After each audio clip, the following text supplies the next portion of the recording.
Bonjour, cette fois-ci je vais essayer de vous expliquer ce qu'il faut faire si vous avez un chien qui mange mais qui vous semble trop maigre par rapport à ce qui devrait être. Alors pour commencer, trop maigre, qu'est-ce que c'est? Trop maigre, c'est quand on voit les côtes de son chien à travers les poils.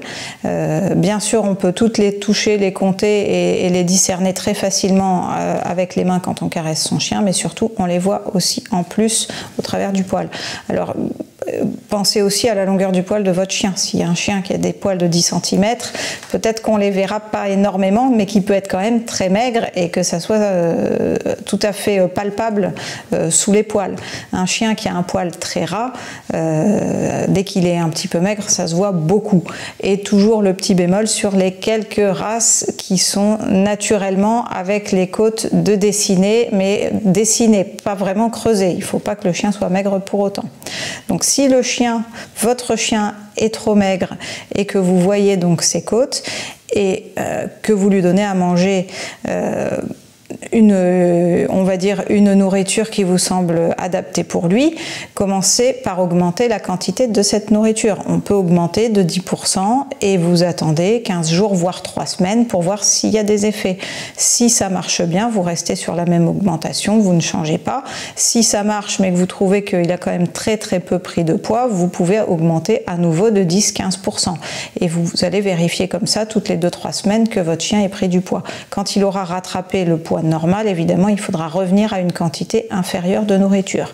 Elle restera probablement un peu plus élevée que celle que vous aviez au départ, mais elle va devoir baisser parce que quand il sera plus en phase de prise de poids, il faudra réajuster la quantité. Alors, si votre chien, malgré l'augmentation de la nourriture, ne prend pas de poids, peut-être que vous pouvez penser à changer la variété de la croquette que vous lui donnez. Parce qu'il faut mettre en corrélation la nourriture avec l'activité du chien ou avec son stade physiologique, et aussi avec son âge, et aussi avec les conditions climatiques dans lesquelles il vit. Ça va de soi qu'un chien qui est exposé à des conditions climatiques difficiles va devoir manger beaucoup plus qu'un autre, et un chien qui a une forte activité va devoir manger beaucoup plus qu'un autre. Et sachez que quand on dit beaucoup plus, ça peut être du simple au triple.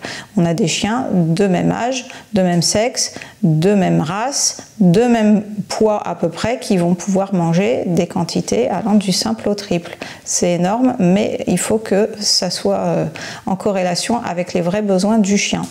Alors, si vous augmentez la quantité et que votre chien ne prend pas de poids, que vous avez changé de variété, que vous avez pris une croquette plus riche en énergie, donc plus riche en protéines, plus riche en matières grasses, et que votre chien ne prend pas de poids, il faut quand même vérifier que le côté santé soit OK. Donc, un vermifuge, vous pouvez vous adresser à votre vétérinaire, vous pouvez vous adresser à votre pharmacie. Parfois, il est nécessaire de vermifuger 2 fois de suite les chiens, à peu près à 15 jours d'intervalle. Et si malgré une bonne vermifugation, un bon antiparasitaire externe pour s'assurer qu'il n'ait pas de puces, de tiques, et que votre chien ne prend toujours pas de poids, allez voir le vétérinaire, expliquez-lui, il fera un bilan de santé complet, parce qu'il ne faudrait pas passer à côté de quelque chose de plus sérieux. J'espère que je vous aurai été utile cette fois-ci aussi.